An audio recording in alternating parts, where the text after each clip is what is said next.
আলমডাঙ্গা বধ্যভূমি বাংলাদেশের অন্যতম একটি বধ্যভূমি। 1971 সালের মহান স্বাধীনতা যুদ্ধের সময় ব্যাপক হত্যাকাণ্ড ও বাঙালি নরনারীর উপর পাশবিক নির্যাতনের সাক্ষী এটি। কোন জেলা? কে এলো বাবা? এই যে বাবা দেখ বাড়ি কেন? হ্যাঁ, আমার বাড়ি ঢাকা। হ্যাঁ, ঢাকায়। ঢাকায়? আমি একাই? হ্যাঁ হ্যাঁ, ওই উপরে গেলে বুঝছি, এটা জানি, আমরা জানি। আমি জুতা খুলেই যাব, ওই যখন যাব গিয়ে জুতা খুলে যদি উপরে যায় আর কি। তো মুরব্বীকে 10 টাকা দিয়ে যাবে। ও আচ্ছা, এটা কোন দিলাম, সমস্যা নাই। কিছু দিয়ে দিন। মানে গরিব মানুষ তো।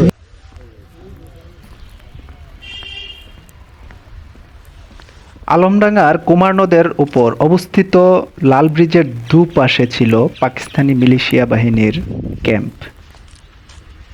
ব্রিজের প্রান্তে দাঁড় করিয়ে নিরপরাধ যাত্রীদের ধরে নিয়ে যেত। অকথ্য ভাষায় নির্যাতন শেষে নির্মমভাবে হত্যা করে লাশ এ বধ্যভূমিতে পুঁতে রাখা হতো।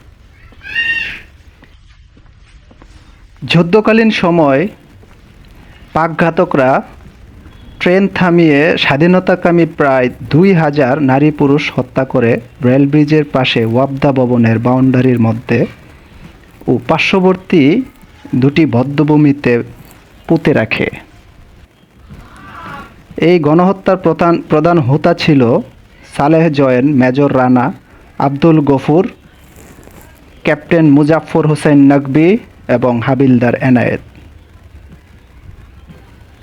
1971 সালের জুনের শেষ থেকে ডিসেম্বরের শেষ পর্যন্ত নারকীয় নির্যাতন ও হত্যাকাণ্ড চালানো হয় এবং সেখানে পুঁতে রাখা হয় শত শত মানুষের লাশ।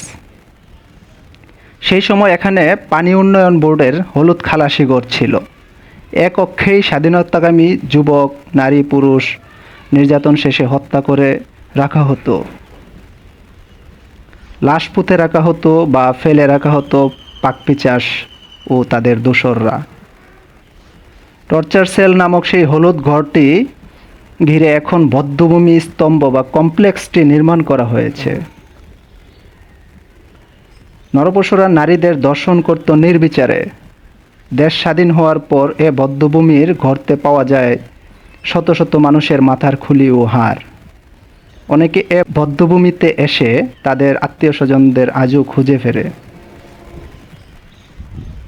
এটি 1971 সালের পাক হানাদার বাহিনীর বর্বরোচিত হত্যাকাণ্ডের শিকার মহান মুক্তিযুদ্ধে অংশগ্রহণকারী শহীদ বীর মুক্তিযোদ্ধাদের স্মৃতি সংরক্ষণে এবং বাঙালি জাতির উপর জঘন্যতম এই নির্যাতন এর ইতিহাস নতুন প্রজন্মের কাছে তুলে ধরার উদ্দেশ্যে নির্মাণ করা হয়েছে। এটি 2012 সালে নির্মাণ করা হয়ে থাকে।